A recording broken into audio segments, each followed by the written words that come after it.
একদিন এক যুবক জীবনের কষ্টে খুব ক্লান্ত হয়ে পড়েছিল। সে অনেক চেষ্টা করেও নিজের স্বপ্ন পূরণ করতে পারছিল না। তিনি ভাবছিলেন যে তার সমস্ত প্রচেষ্টা ব্যর্থ হচ্ছে। হতাশা ধীরে ধীরে তার মনে জমা হচ্ছিল। একদিন সে দীর্ঘ পথ হেঁটে একটি পাহাড়ের সামনে এসে দাঁড়ালেও পাহাড়টি তার কাছে অসম্ভব মনে হচ্ছিল।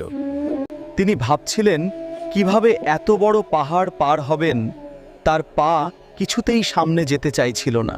ঠিক তখন সে দেখল এক বৃদ্ধ ধীরে ধীরে পাহাড়ে উঠছে। বৃদ্ধটি ক্লান্ত হলেও থামছিল না। যুবকটি অবাক হয়ে বৃদ্ধ লোকটির দিকে তাকিয়ে রইল।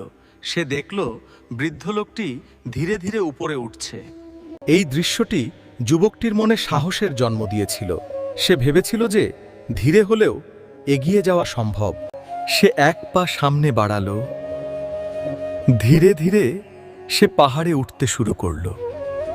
অনেক চেষ্টার পর তিনি পাহাড়ের চূড়ায় পৌঁছালেন। তার সামনে একটি নতুন সুন্দর দৃশ্য উন্মোচিত হলো। মনে রেখো, ধীরে এগোলেও থেমে যেও না। ধৈর্যই মানুষকে সাফল্যের শিখরে পৌঁছে দেয়। ভিডিওটি ভালো লাগলে লাইক ও যারা চ্যানেলটি নতুন দেখছো সাবস্ক্রাইব করো। রাধে রাধে।